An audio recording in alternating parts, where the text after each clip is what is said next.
to me, the people management is also a great part. In great part, it has to come down to methodology. Cannot turn into something like robotic, but we should have more of the engineering approach to this subject. We have to get it right. We have to realize it's people. It's not just the technology, and it's people is more important. It's all about the people anyway.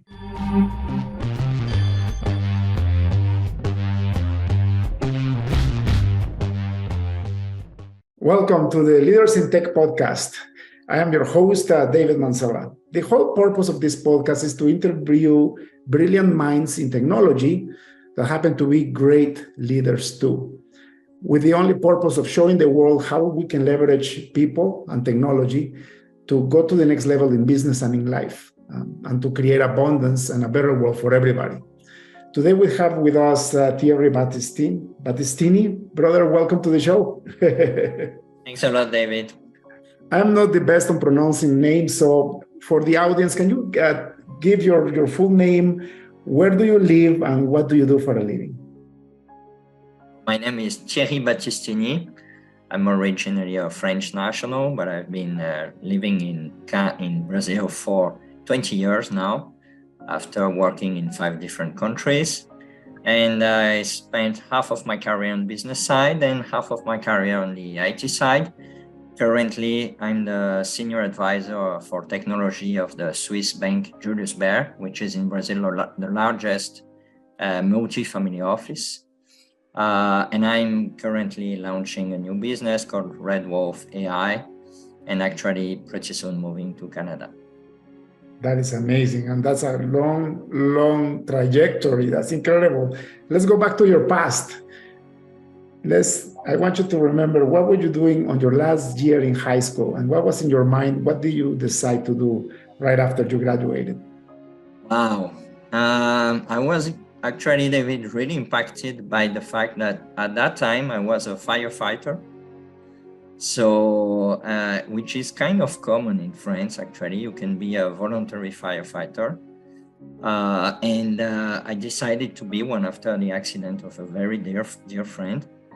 And what I lived as a firefighter actually impacted a lot of the way that I see the world and how I deal with people. That was actually my very first experience, let's say, teamwork, delivering something critical. And that's when I actually enjoyed and looked at the teamwork as something I wanted to do for the rest of my life. So I was actually pretty much divided. I wanted to study philosophy, but my parents obviously pushed me down the engineering way. So actually, I ended up studying both. So I graduated in philosophy, but I also studied to be an engineer. But what I really wanted, the only thing that I can say I really wanted at the end of high school was to manage a group of people because of what I had seen and lived as a firefighter. That's incredible, right? Because you did something out of your heart and it gave you this desire to become a leader, isn't it? Exactly. What type of engineering did you go into school for? Actually, the school I went to is in Lyon, France. It's kind of the second largest city, and it's called what we call general engineering. So I basically studied almost everything you can think of, but chemics, And here in Brazil, I was recognized in mechanical engineer. I actually spent some time doing that on spaceships. When I was at the university, my internships were all working on the Ariane launcher, the European launcher, doing like structural studies, mechanical studies, but already linked to technology, because one of the work I did back then was to try and optimize the performance of the calculus of the structural vibration and stuff like that. But in the end, I ended up starting my career as a physicist. So for a few years in Italy, I I was first sent by the French government as a physicist on a project to try and measure how do you say that in English? Gravitational waves. So it was great. I was a researcher, but some months I could barely eat. Wow, that's crazy. So you started with high science, your career, right? Like spaceships, like rocket science, and then you went to the physicist route. It's like you couldn't choose anything easier, couldn't you? On the IT side, it was a time of assembler and C, and I'm from that time. Right. Yeah. Me too, brother. I actually, when I was a kid, my father would bring the punch cards because my dad was involved with computers too, and my uncle too. So once they run the compilation of the software and they run the actual software run, all these used punch cards were like left over. So my dad will bring them home and we'll make like castles and houses and build cities out of those punch cards, That was my first involvement with computers. With computers. Crazy. What did you do after the job with the government, your research job? I was actually hunted down by a bank in Luxembourg, and I ended up starting in banks, which is something I would never thought of before. That like nobody in my family never worked in banks or whatever, so I didn't know anything about it. And I ended up working in Luxembourg for some time. That's where really I actually passed my first post-graduation degree, like it's not exactly an MBA, but a complement to actually study finance and accounting and banking accounting. And that was the time, very exciting time in Europe where we were going down to use euro for everything. So all the systems were being changed to. Oh, the currency was changing. Euro. Yeah, exactly. So that was right around this time. And also for the banking system, there was something that sounds simple, but it has actually a lot of impact, which is all the account numbers in Europe were starting to use the IBAN format, which is now a standard all across Europe and also in other countries. And so you had to change all the systems. And I had, the chance. I was lucky. I was pushed down to help on those kind of projects. And but my specialty back then was to deal with payments, cross-border payments, and SWIFT, the SWIFT network. Mm-hmm. I actually got some certification around that. But the great stuff was, unfortunately, I was working there around September 9/11, right? Mm-hmm. Around 9/11. So because I was working with payment, it was a huge step because the Patriot Act in the States impacted the banking activity all across the world.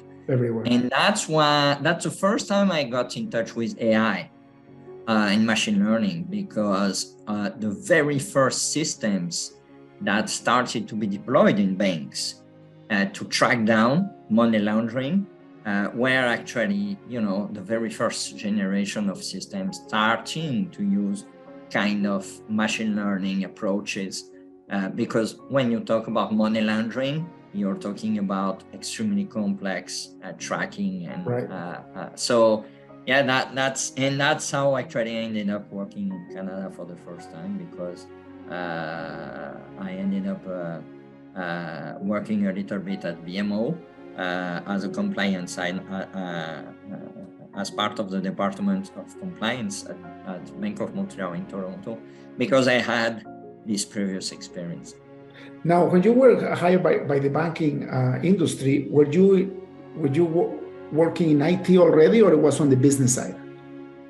I was actually, it's very funny, David, you should ask that, because for the youngsters nowadays, I say that I actually had great luck to work in Bank of Luxembourg, where they used already what today we would call squads. We didn't call that back then, but they have this great approach of really like physically sitting the people of IT and business around the same tables. So I was actually an IT guy specialized in payments, but I was literally sitting the whole day with my business partners, like the whole day, and the whole team, actually, the developers. So we would have those desks around or rectangular with 10 to 12 people, which is literally today described as squad. And I thought that was just great because, and they really promoted a lot of education on the business side. It was actually mandatory.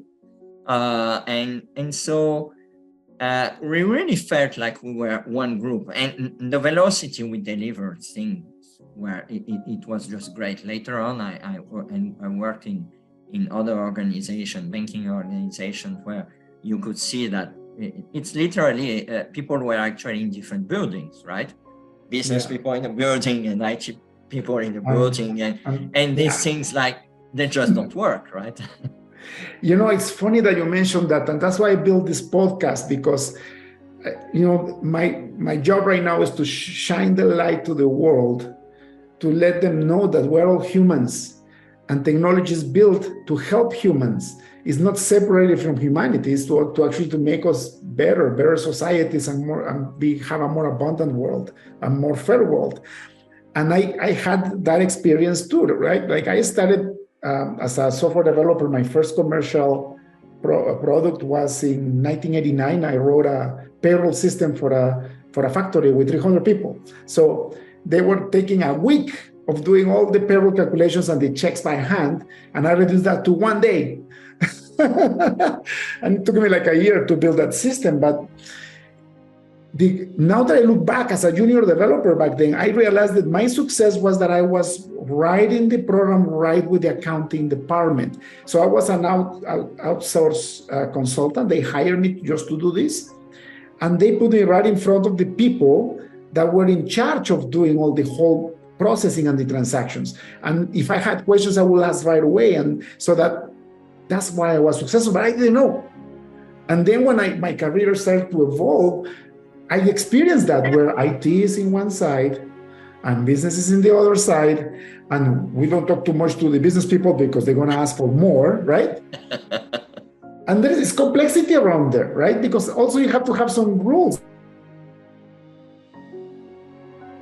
right? Now, revolution came in, and we stopped doing waterfall, and we started doing Scrum, and we had like business partners that were part of the project. That's when everything got revolutionized. But it looks theory that you started this very early, even before the agile revolution came in, right? Yeah, it's pretty amazing when I think about it. Again, I think I was really lucky. At the same time, I was not, I must be completely honest, even though I lived it later on, because I worked in other places where that kind of practice were not normal. I actually didn't realize that I could even try and suggest it, you know. I mean, I remember back then when we jumped in, I worked at Accenture for a while, and I was business consultant, not an IT guy. But back then, Accenture, I don't know if it's the case now, everybody would follow the very same course at the entrance. When you would jump in, you would be we would fly up to Chicago and receive people from all around the world, which is great, but the very same course. And it was all waterfall. So I was still young, and I was like, okay, everybody says it's working this way. I cannot say I was a rebellious mind in this sense. But later on, when I started to be, let's say, in charge and have management roles, that kind of instinct came back. But here in Brazil, it kind of corresponded to the time where the agile really came with everything, you know. Mm-hmm. So, and thank God, because I mean, it always starts with one person, but depending on the size of the organization, it's really hard to change things. And when you talk about agile, you're talking about changing incentive models, which is a very sensitive aspect in the companies. So I know that if you read, papers from McKinsey or some huge consulting groups, they talk a lot about it. But in my experience, at least, here in the Brazilian market, it's still something that's not really applied. So companies try to do agile without changing some of the very important premises, like incentive models, for example, or try to rethink their very structure. Mm-hmm. And I think, like, for me, I've seen so many projects, corporate, large multinational projects go busted because of the waterfall methodology.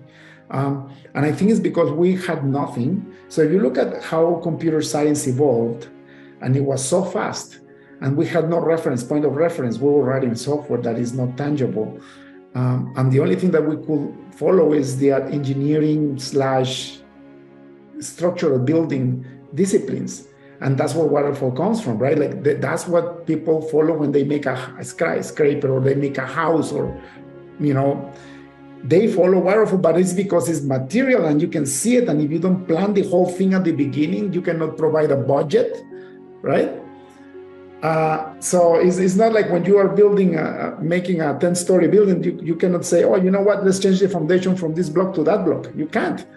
It's already done. The foundation is there, but or change the structure of one floor. It's impossible. It will be possible, but it's extremely expensive. With software, it's a bit more flexible, right? Yeah, especially with new architectures. Recently a company that I helped created while I was working at Geru in Brazil. Geru was the very first fully online credit fintech in Brazil. We spearheaded a lot of regulatory change on the Brazilian market with the central bank, and it's still one of the largest credit portfolio right now. It's called OpenCo. And while I was working there, it was actually my very first experience in a startup. We created a solution which is technically called a BRMS, which is Business Rule Management System, right? And we literally had the opportunity to apply this in a lot of places, like the credit decision, but also the credit collection strategy plans, the credit collection tactical and operational processes, where we could deliver so much to the business so quickly because we didn't need to code it. So I don't think anything should be extreme. Like I don't see this tendency, talking a little bit about IT strategy of low code, no code. Obviously, we cannot change everything for that. But I think there are great aspects, coming back to the point you were saying, which is we can actually using that kind of approach, depending of on the architecture of the business process we're dealing with, so that we can actually deliver and go back very quickly and say, oops, we have to change this part of the blueprint, right? Mm-hmm. And that's amazing. And there's another aspect which is really trying to include more people in technology, because everybody is suffering with the lack of developers all around the world. And I think that kind of approach in technology also help us to bring people who not necessarily have the background, the initial background for tech. And sometimes it's not even a question of background, but also of taste. And so that people can actually discover what it's like to actually deliver something. So, I think that kind of approach, they came now at the right time. 5 years ago, there are things that we couldn't even dream of delivering with that kind of approach. Great program of performance, for example, that kind of thing. And now, if you combine an agile approach with that kind of, all these possibilities, and say, okay, this part, I do need to code in C or whatever. In this part of the project, we can actually deliver with low code or even no code. Yeah. It's just the best of all worlds we need. Yeah, and it's evolving fast. That doesn't mean it gets easier, though. It just means that we have more capacity to deliver more, and that's where the business comes in. And it's something that I always train my developers. So we have a software consulting firm. We build applications for the mid-size market, companies with $50 million and above in sales. But we always tell our developers that there is a balance between how leading technology you need to use and what the business actually need. And it's something that we have to be aware, especially if you have very high-end developers, because they always want to use the latest and greatest. And sometimes the business is not ready to take that. Or it might be the expenditure might be too big, or if you could actually fail. Which failing is not bad. I mean, that's why we have Agile, right? So for the people that are not familiar with this terminology, Agile basically means divide and conquer. It basically means slide everything into small chunks and deliver something that is not the complete product, but something that you can demonstrate that you've made an advancement. The beautiful part about that is that it allows you to fail faster. And if you fail faster, you can correct that failure and make an overall success, right? Exactly. But going back to my point, you have to be so careful. Like what we do with leading technologies, we have a skunks works in the company, so we build our own products to help build my clients' products. And that's where we do research and development. So the latest and greatest, we test there. And we know that it's stable, that it's going to work, and it's going to be beneficial for our clients, then we'll suggest it because we're at the forefront. For example, now you have ChatGPT, and OpenAI, the company that made it, has a beautiful open API that you can tap into that. That doesn't mean I'm going to use it for my next client. It just means I'm about to put a team of developers, high-end developers, and they're going to research how we can actually add value to our clients with this. And when the technology is mature and ready, now we can deliver. Classic example of failure about that. We get called to companies where the lead developer suggests this framework and is the latest and greatest, and all of a sudden 2 years later, there is no more support for that API or for that framework. And the business stuck. They have this in production and they cannot move forward because there is no more support, and you don't even know who are the originators of this framework. And that's the risk. You're totally right. I won't mention any name. Not that it's secret, but one of the two largest banks in Brazil, they still have their internet banking on a framework which stopped to be supported. And you can imagine how big problem is that, because in Brazil, other banks, they actually consolidated over time. When they would buy a new bank, they would consolidate their systems. So actually here in the country, we have some of the largest IT processing for banking because of that. It's like different from the States, right? On Citibank, you could have an account on the East and West Coast, whatever. So here it was not the case. So they have those huge client bases we're talking about. We are a country of 220 and 30 million, right?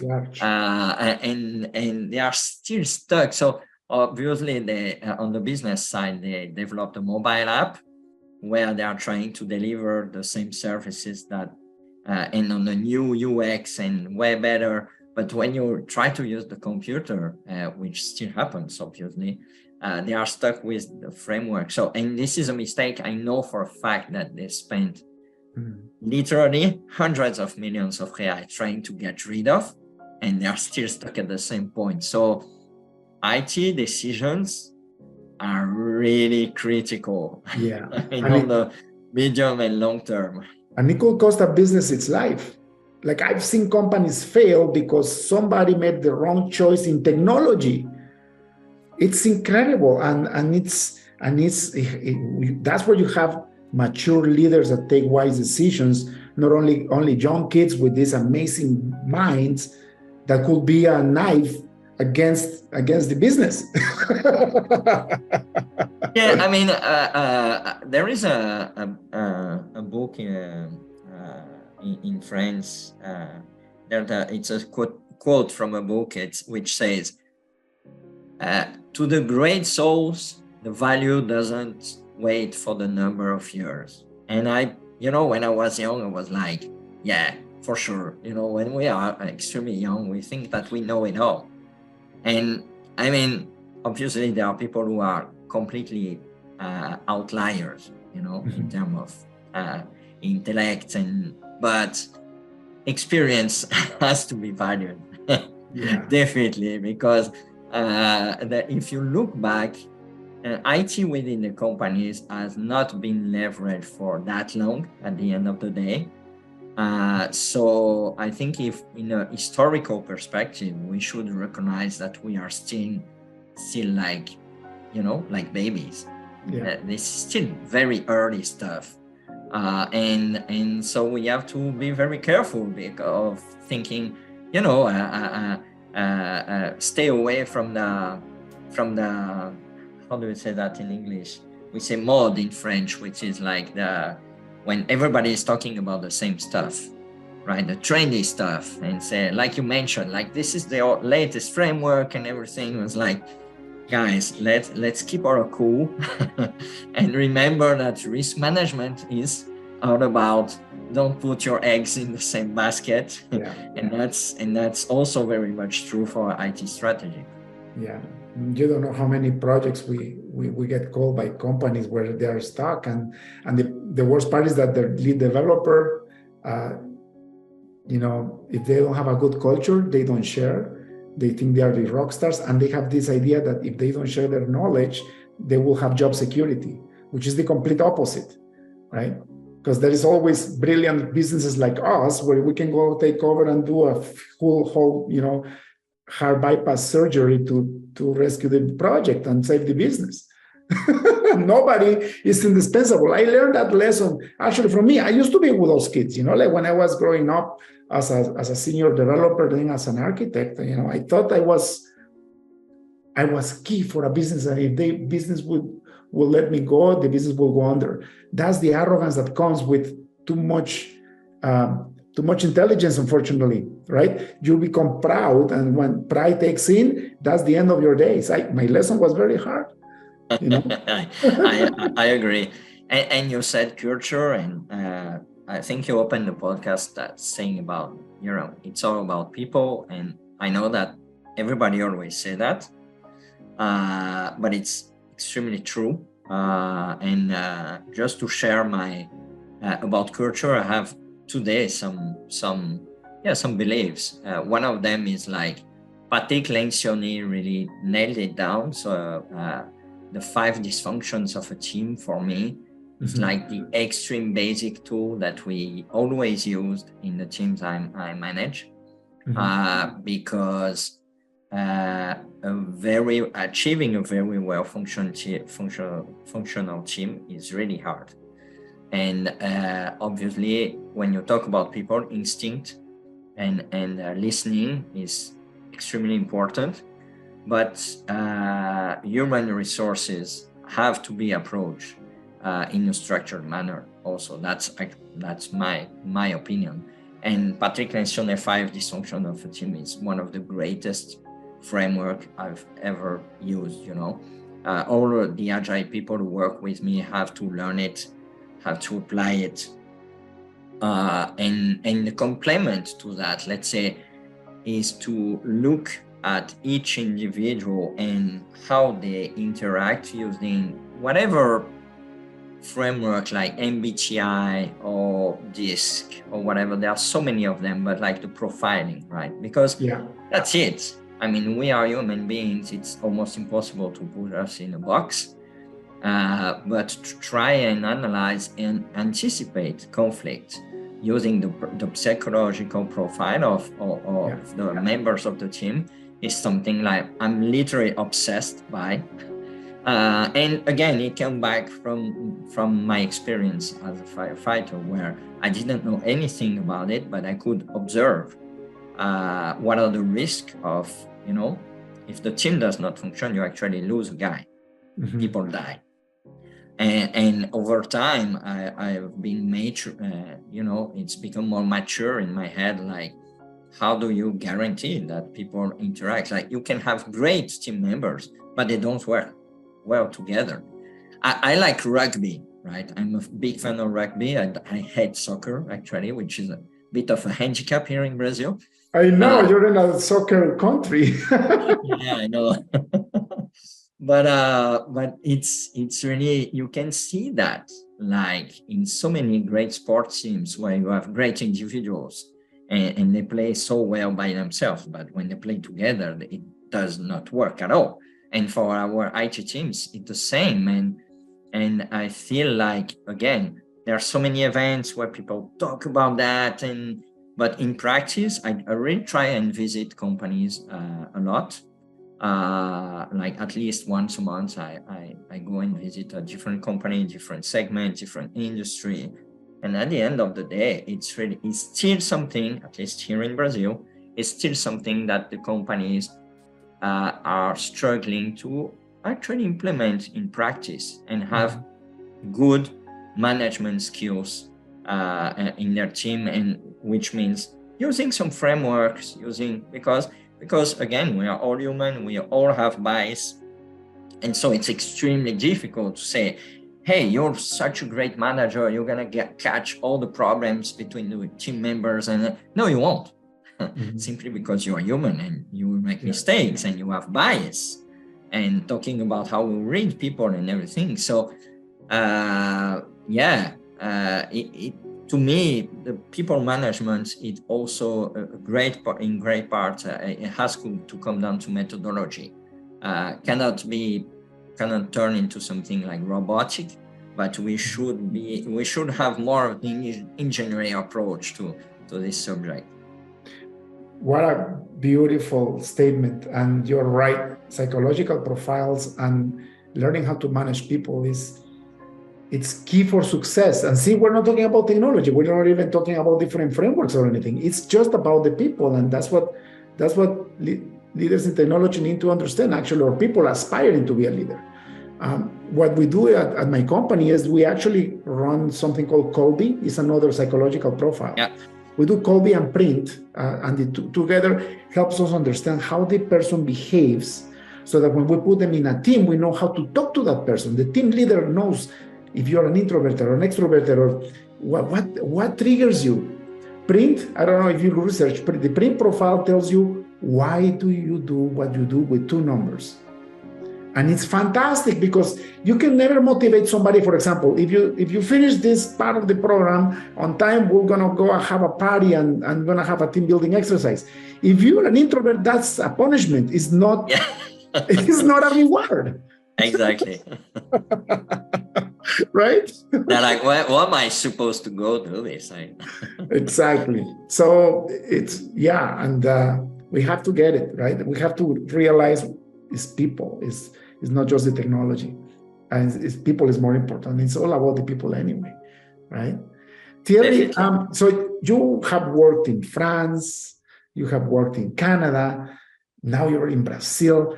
Tell me, like, what motivates you to move from so many countries, and how do you thrive changing so many backgrounds and cultures? Because it's hard. I tell you, because I was born in Guatemala, I moved to Canada. It was very hard for me. Now being in Canada for over 31 years, and I was used to, the USA and Canada, the same culture, very similar.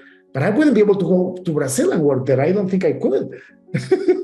Yeah, no, it's a challenge. Actually, I don't know if you've heard of him, but I'm a huge fan of a guy named Gert Oftede. This guy worked at IBM in the 60s, if I'm not wrong, and he was an engineer, and he was so surprised by the difference between the cultures, because he worked with teams from all around the world. At that time, IBM was present in 75 countries, and he was like, this is a great statistical pool. We should study that. So he studied psychology. He became a psychologist, and he created what's considered today one of the greatest intercultural framework. And I discovered that, like, I was much older, right?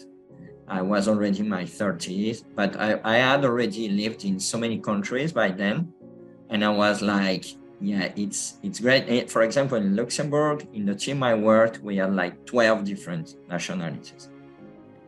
In the project I worked in Italy, it was around the same number, but people from Asia, from Australia, so it's something that I've always loved, like this intercultural interaction, even though, like Gert Oftede puts it, it's like, it's more often a source of nuisance than something easy to live. But I think when you actually can make people very much aware of that, and you manage to deal with it, at least when individuals work with you are open-minded, it's great because you bring so many perspectives on the table. Talking about Brazil, where I've been working for so long now, in France, we are extremely good at math, and we go very far, even for engineers, mathematics and everything. And Brazilian people, they tend to be more practical. Mm-hmm. And in the end, if you have a French engineer at the table, it will spend a lot of time in theories and theoretical work, and a Brazilian person, everything on average, right? But would look and say, yeah, okay, but let's have rubber hits the road, right? Yeah. And they actually do it very well. So it's great. I mean, my first job when I came here in Brazil, I worked at Alstom, the subways, and we would do a lot of integration tests on the field, right? And that kind of thing never works. It just never do like you expect to. And Brazilian people are exceedingly good at that kind of things, for example. So it's all about trying to bring the best of each culture, which are different, and thanks God they are different. Mm-hmm. And of course you have some clashes. I did a fusion M&A work for a huge fund here in Brazil. It was actually the largest food delivering company in Brazil, which is really large, mm-hmm. Called iFood. And they bought a French company. And this French company was highly specialized in operational research, so optimization algorithm, right? For those who don't know the taxonomy. And only mathematicians. And the Brazilian company bought the French company, and they were like, yeah, France, Brazil, the culture is not that different, Latin countries and everything. And before you knew it, they had a huge clash of culture. Cultural clash. And I was hired to say, hey, can you go to France? And I said, no, it's not only on the French side. So we actually had a lot of cultural sensitivity teaching on both sides. And yeah, some people had to be let go, because we had to bring on people more with more open minds. But in the end, yeah, it worked just fine. So it's hard. But I think if you learn and try and master it, I don't think anybody ever masters it because it's an infinite subject. Right. You try and work well with it. It's just great. Like I cannot nowadays. It's been a long time now. I just cannot work in a team with only one, nationality, let's say. And even in Brazil, if you take the example of Brazil, you have so many cultural differences because it's such a huge country, right? If you take somebody from the south, they have actually a German culture, Germany culture, because there are so many German people there, like huge blonde, tall women and guys and whatever. And if you go to the north, it's completely different. So I think that at the end of the day, even within the country, sometimes you have to really learn to deal with that. It's impressive. We actually have a president in our company, and he's Canadian, born and raised in Brazil, but he's German. Parents are German, and his mentality is German, and it's beautiful. He's the leader of operations, and oh boy, like he has everybody square and the processes and procedures. And he's from Brazil. Oh yeah, definitely. Let's talk about Red Wolf AI. What's that? And tell me a bit more about that enterprise. So Red Wolf AI was really born, David, out of the fact, the pain that we see in the companies to actually do quality assurance for their software. It can be interfaces, can be APIs, whatever. And what's happening, our belief is that lots of companies now are using actual engineers to do quality assurance to automatize the work, right? Because we must deliver so often to the business that there are so many changes in the software, and quality assurance cannot be a bottleneck, and also shouldn't be put aside, right? If you talk about agile management, it's behind it, it's all about Toyota approach, right? And you think about Toyota approach, it's about quality. So if we don't want to sacrifice the quality insurance, given the fact that our delivery cycles are quicker and quicker, we have to think quality assurance in a different way that it's being done. So it's really about introducing AI and machine learning practices into quality management and saying, okay, we have to have a solution that learn as fast as we are delivering, because that's the only way that we maintain automation, which is only one aspect of quality management, but I use this one because it's easier to understand. So don't put a bottleneck after the bottleneck, which is put more engineers doing quality management after the development, because the automation is always going to break. And that's all Headwolf AI is about, like really we have proprietary models. They've been actually developed between researchers in Canada and in Brazil. And they learn as fast as the machine can, which is really fast, to help our clients having test automation created quicker and they don't break.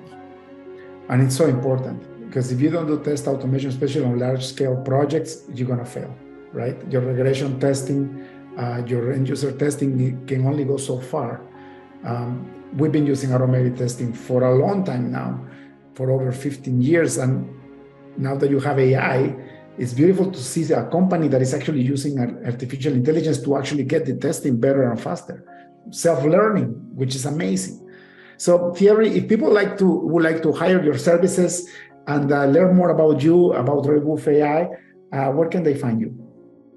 On the web. The website is already, the company was first created in Brazil, but we already have a website with the English version. So it's www.headwolfai.com. As simple as that. Beautiful. And you're going to be headquartered in Canada, right? Yes. So we're going to have a presence in Canada, and so we can meet anybody who wants to. Beautiful. Thank you so much, brother. You're a classic example of a great technology leader that knows how to deliver value to the CEO and to the corporation. Thank you so much for your lessons. One last thing before we end the podcast. If you had access to a billboard in the busiest highway on earth, what would you write in it?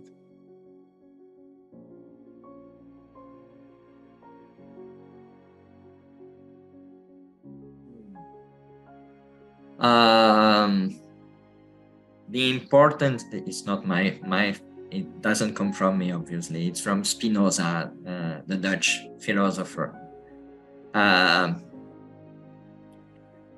Never get surprised and never get mad. Try to understand. Wow, that's deep. Never get surprised and never get mad. Try to understand. It makes so much sense, because life just happens, right? And things go wrong all the time. All the time. And if you get mad, you don't learn the lesson. But if you try to understand, that situation will help you go to the next level in your own career and in your own life. That's beautiful. Exactly. Thank you, brother. Thank you so much for being in the show. You're always welcome to come back. Maybe next episode we'll talk more deeply about automation and specific tools and how you're changing the world by helping companies deliver their projects in a better, faster way. Okay. Thanks a lot, David. Thank you so much, and have a beautiful rest of the week. Cheers. You too.